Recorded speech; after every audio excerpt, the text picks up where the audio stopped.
Hey folks, Gary here. Now we've been working on this series. Is God still doing it? Doing it for a little while now. Well, doing the series for a little while now. Yes, God is still doing it. And we've been looking in Acts chapter 2. And this might be the last one. Maybe it won't be. We'll see what happens. But today we're finishing off Acts chapter 2. And we're looking at verses 42 to 47. And is God still doing this? Well, yes, he is. And this is so applicable to us today in 2023. Let's just read it. And they devoted themselves to the apostles' teaching and to the fellowship, to breaking of bread and to the prayers. Who? The 3,000 that just got saved. They said, we got to know more. So they devoted themselves to the teaching and things that were taking place. And awe came upon every soul, and many wonders and signs were being done through the apostles. In other words, there were miracles taking place. I mean, people were getting healed and all sorts of things. Only supernatural, only things that God could do were happening, so much that they were in awe of it. Does God still do that?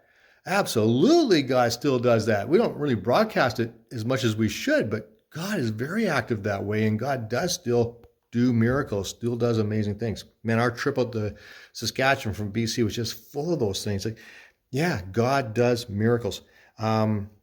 Continuing on here. And all who believed were together and had all things in common.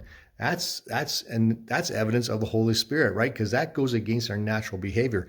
They had all things in common. And they were selling their possessions and belongings and distributing the proceeds to all as they had need. That doesn't mean they sold everything. Some people take that too far. Some people get scared by that.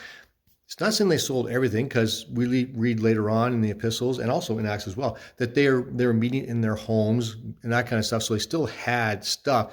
But what it does mean is the Holy Spirit was moving upon people to give up things they had in order that other people could have what they needed. And that's just really good. That is the gospel, right? So anyways, continuing on here, as they had need.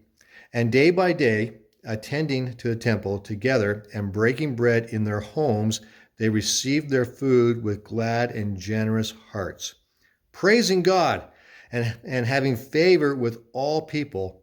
And the Lord, what did the Lord do when they were doing this? When they were sacrificially helping out other people around them, helping out people in their community, when they were giving their hearts to those around them, what did God do? God did this. Praising God, having favor with all the people. And the Lord added to their number, day by day, those who are being saved. God was about his will. What's God's will? That all would know who he is. And he's using them and using them powerfully. Is God still doing that today? Absolutely.